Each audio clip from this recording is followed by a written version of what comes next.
will be the working class as we move closer towards 2060. And we're saying that agriculture is one of the main parts towards 2060. But is there a disconnect? Are these younger Kenyans really, are their minds really focused on agriculture? Could there be a disconnect in that? That this vision that they will be the main drivers, they don't understand one of the parts, they don't align with it. Agriculture is not a big deal to them. Yeah, sure. The generation we are now getting out of school, say, since 2003, because of the free education, the people who came into the schooling system are the people now who are searching for jobs currently. And from that education system and the foundations we have in agriculture sector, it's not lucrative for you to be able to venture in agriculture because we have issues of financing. We have issues of access to market.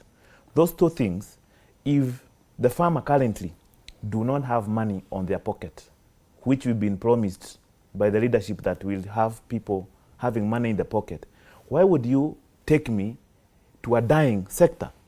So for us to be able to entice our young people to go in agriculture, they need to see by themselves. You're saying that agriculture is the backbone of the economy. Yes, I do agree.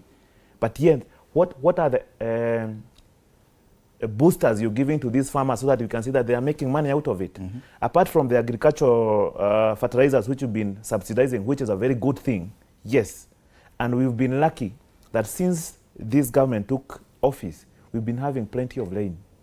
Now we have a crisis on maize because you've seen our productive areas have an issue on the weather and we won't have production. But now, before we are saying that because of the subsidy, we are doing very well. We gave the subsidy. The weather didn't favor us. So even when God has helped this government in a very great extent, and when you tell us that you're performing well, agriculture is doing well, in 2024, December, November, inflation was 2.7%, and everybody in government was all over the country saying that we brought inflation to 2.7%. Now we are at 5-point-something%, right? So meaning that if we want our young people to go to venture in agriculture, we need to see success stories. The reason why people are going to digital economy as young people, and that's why even the government have been trying, one of the reasons why we had 2024 Gen Z uprising is because the government wanted to tax the digital economy, because that's why the money is. So we need to entice these young people. What do they like? They like digital economy. So how can we empower them on digital economy? Don't tell them to take them. They've seen their parents, their folks not doing well in agriculture. Don't take them there, because there is no success story in agriculture. So the government needs us to focus on what are the economic stimulus programs that people want. For example, if you go to some of the counties, you'll find that there are two markets, one built by World Bank or through the funding from World Bank by the government of Kenya, another one built by the county. So we have, in a town, you'll find two markets. But where is the produce?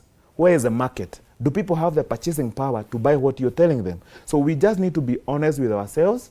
And in terms of these technocrats who are advising the presidency, we also need the young people who know where the shoe pinches most so that they can be able to drive the economy and say that, in our case, we want you to give us access to business process outsourcing services. We want us to give to gig economy. This is where we want to focus on. But you cannot shift. You cannot tell my mom in the village to invest in digital economy. She's not computer literate. Yes. So why are you taking someone who is literate to the digital economy? And even what my friend Hesbon here said, because he has said that the reason why we are saying that we have deficiency on human capacity in government, he is saying that it is because we didn't have cash flow. Now that the government is doing well, why is not the government reducing the retirement age to 60 to 55? Because the reason why we pushed to 60, it was human capacity issue, because as someone grows in public service, they are very prime because of the promotion level. They are very prime at the age of 50 up to 60.